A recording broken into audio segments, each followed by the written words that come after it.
रहे स्नेह और प्यार, होती रहे सदा आप पर धन की बौछार। ऐसा हो आपका अक्षय तृतीया का त्योहार। आप सभी को अक्षय तृतीया की ढेर सारी शुभकामनाएं।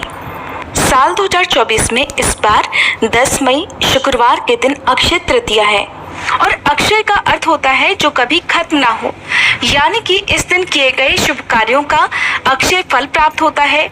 इस दिन किए गए दान का, चाहे दान कितना भी छोटा क्यों ना हो, उसका भी कई गुना पुण्य प्राप्त होता है जो जन्म जन्मांतर तक मिलता रहता है। हर साल वैशाख मास के शुक्ल पक्ष की तृतीया तिथि को अक्षय तृतीया का पर्व मनाया जाता है। इस दिन होने वाले कार्य मनुष्य के जीवन को कभी ना खत्म होने वाले शुभ फल प्रदान करते हैं। इसलिए ऐसा कहा जाता है कि इस दिन मनुष्य जितने भी पुण्य कर्म या दान करता है उसे उसका शुभ फल बहुत अधिक मात्रा में मिलता है, कई गुना मिलता है और इस शुभ फल का प्रभाव फिर कभी खत्म नहीं होता है। अक्षय तृतीया को लेकर हमारे हिंदू धर्म में कई सारी मान्यताएं प्रचलित हैं, जिनमें से पहली मान्यता के अनुसार इसी दिन भगवान विष्णु ने छठे रूप में अर्थात भगवान परशुराम के रूप में धरती पर अवतार लिया था। इसलिए इस दिन को भगवान परशुराम के प्राकट्य दिवस के रूप में भी मनाया जाता है। दूसरी मान्यता के अनुसार त्रेता युग के प्रारंभ होने पर धरती की जो सबसे पावन, सबसे पवित्र, पुण्यदायी मानी जाती है माँ गंगा नदी इसी दिन स्वर्ग लोक से धरती पर आई थी और गंगा नदी को राजा भगीरथ लेकर आए थे। इस पवित्र नदी के धरती पर आने से आज के दिन की जो पवित्रता है, शुभता है, वो और अधिक बढ़ जाती है। इसलिए अक्षय तृतीया के दिन पवित्र गंगा नदी में डुबकी लगाने से मनुष्य के सारे पाप ताप नष्ट हो जाते हैं। एक और मान्यता के अनुसार आज के दिन ही महर्षि वेद व्यास जी ने महाभारत लिखना प्रारंभ किया था और इसी दिन महाभारत के धर्मराज युधिष्ठिर को अक्षय पात्र की प्राप्ति भी हुई थी। इस अक्षय पात्र की विशेषता ये थी कि इसमें से कभी भोजन समाप्त ही नहीं होता था और इस पात्र के द्वारा धर्मराज युधिष्ठिर ने अपने राज्य के निर्धन और भूखे लोगों को भोजन देकर उनकी सहायता की थी। इसके अलावा जब पांडव वन में रहकर वनवास काट रहे थे तब उस समय भी उनके यहाँ उनके आश्रम में आने वाले ऋषि महर्षियों का जो उन्होंने आदर सत्कार किया था, जो उनके लिए भोजन की व्यवस्था की थी, वो इसी अक्षय पात्र से की थी। कहीं कहीं ऐसी भी मान्यता है कि ये अक्षय पात्र भगवान श्री कृष्ण ने द्रौपदी को दिया था। तो है ना अक्षय तृतीया का हमारे हिंदू धर्म में विशेष महत्व। ऐसी ही एक मान्यता के अनुसार अक्षय तृतीया के दिन भगवान कृष्ण के गरीब, भगवान कृष्ण के निर्धन मित्र सुदामा, जो उनके बचपन के सखा थे, भगवान कृष्ण से मिलने के लिए पहुंचे। तब सुदामा जी के पास कृष्ण को देने के लिए सिर्फ 4 चावल के दाने थे। वही सुदामा जी ने भगवान कृष्ण के चरणों में अर्पित कर दिए, परंतु अपने मित्र और सबके हृदय की जानने वाले अंतर्यामी भगवान मधुसूदन सब कुछ समझ गए और उन्होंने सुदामा की गरीबी को दूर करते हुए उनकी झोपड़ी को महल में बदल दिया और उन्हें सब प्रकार की सुविधाओं से संपन्न बना दिया। तब से मान्यता है कि अक्षय तृतीया पर किए गए दान का महत्व और भी अधिक बढ़ जाता है।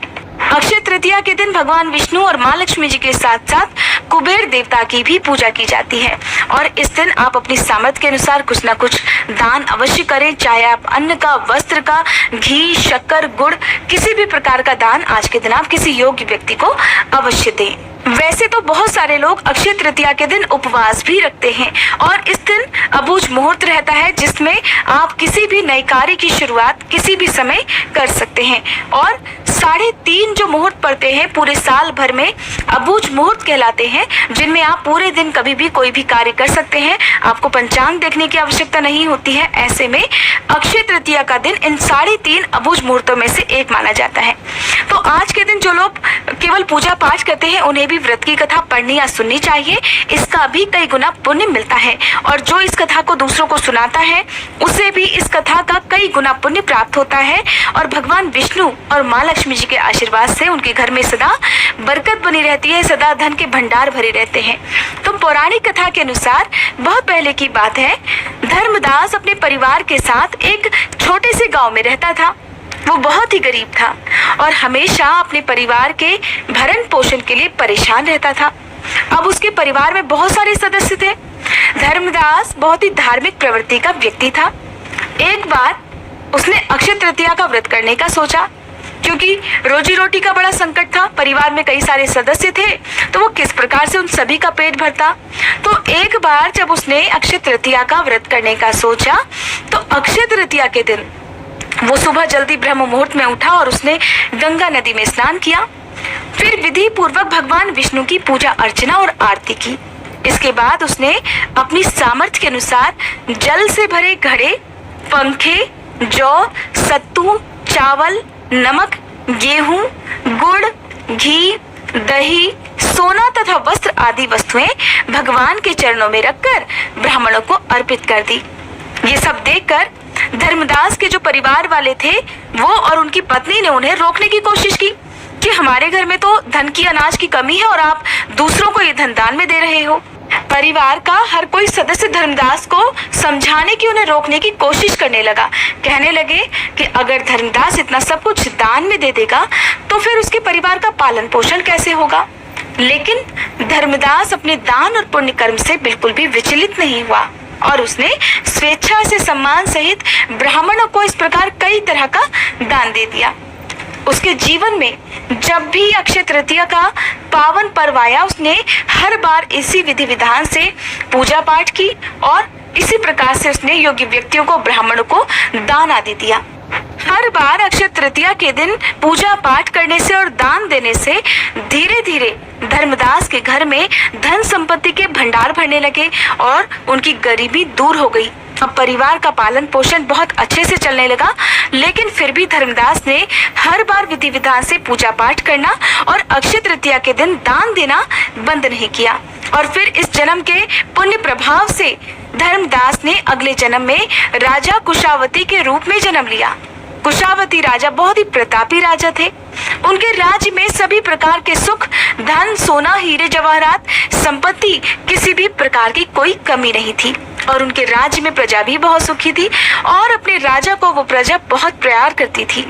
अक्षय तृतीया के पुण्य प्रभाव से राजा को अगले जन्म में वैभव और यश की प्राप्ति हुई, लेकिन वो कभी भी लालच के वश में नहीं हुए और न ही अपने सत्कर्म के मार्ग से विचलित हुए। इस प्रकार उन्हें सदा अक्षय तृतीया का पुण्य प्राप्त होता रहा। जैसे भगवान ने धर्मदास पर अपनी कृपा की, वैसे ही जो भी व्यक्ति अक्षय तृतीया के दिन इस पावन कथा को सुनता है या दूसरों को सुनाता है और विधि विधान से पूजा और दान आदि करता है, उसे अक्षय पुण्य और यश की प्राप्ति होती है। अब सुनिए भगवान विष्णु के नर और नारायण अवतार की कथा।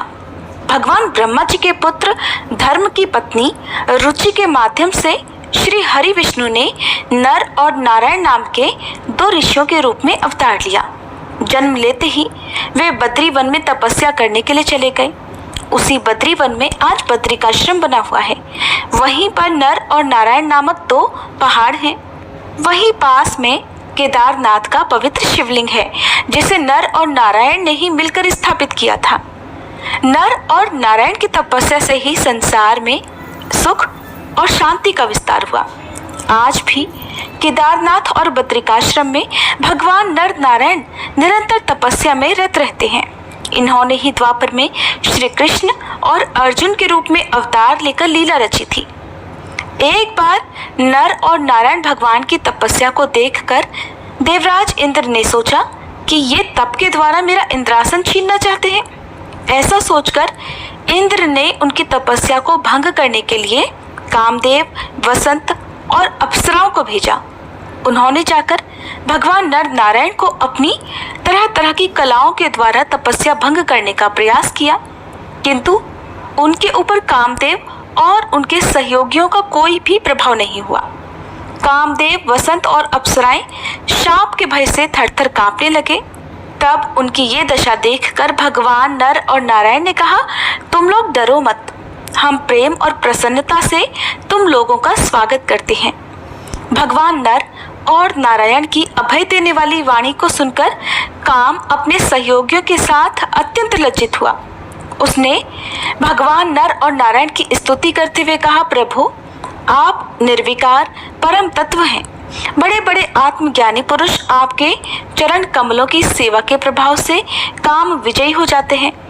हमारे ऊपर आप सदैव अपनी कृपा दृष्टि बनाए रखें।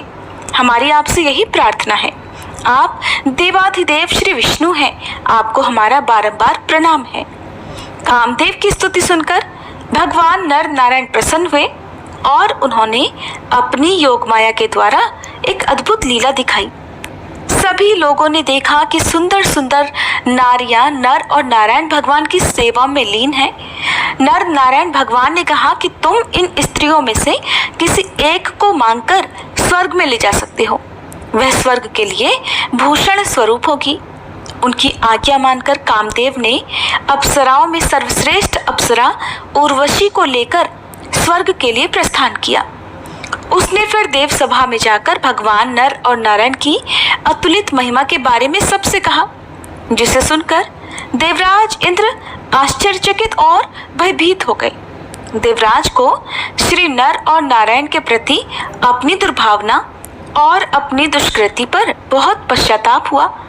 महाभारत के अनुसार केदार और बद्रीवन में नर नारायण नाम के दो भाइयों ने घोर तपस्या की थी, इसलिए ये स्थान मूलतः इन दो ऋषियों का स्थान है। दोनों ने केदारनाथ में शिवलिंग और बद्रिकाश्रम में श्री विष्णु भगवान के विग्रह रूप की स्थापना की थी। केदारेश्वर ज्योतिर्लिंग की उत्पत्ति की कथा शिव पुराण में तब आती है जब नर नारायण शिव की आराधना कर रहे होते हैं। भगवान शिव की प्रार्थना करते हुए दोनों कहते हैं कि हे शिव, आप हमारी पूजा ग्रहण करें। नर और नारायण के पूजा आग्रह पर भगवान शिव स्वयं उस पार्थिव लिंग में आते हैं। इस तरह पार्थिव लिंग के पूजन में समय गुजरता जाता है। एक दिन भगवान शिव प्रसन्न होते हैं और नर और नारायण के सामने प्रकट होकर कहते हैं कि वे उनकी आराधना से अत्यंत प्रसन्न हैं, इसलिए वर मांगे।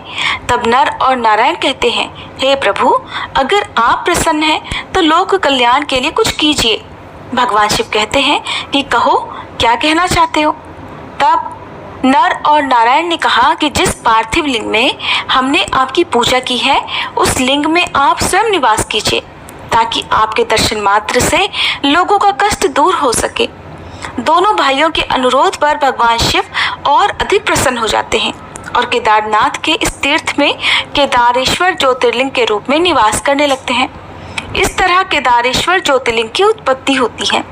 महाभारत के अनुसार पाप से मुक्त होने के बाद केदारेश्वर में स्थित ज्योतिर्लिंग के आसपास मंदिर का निर्माण पांडवों ने अपने हाथ से किया था।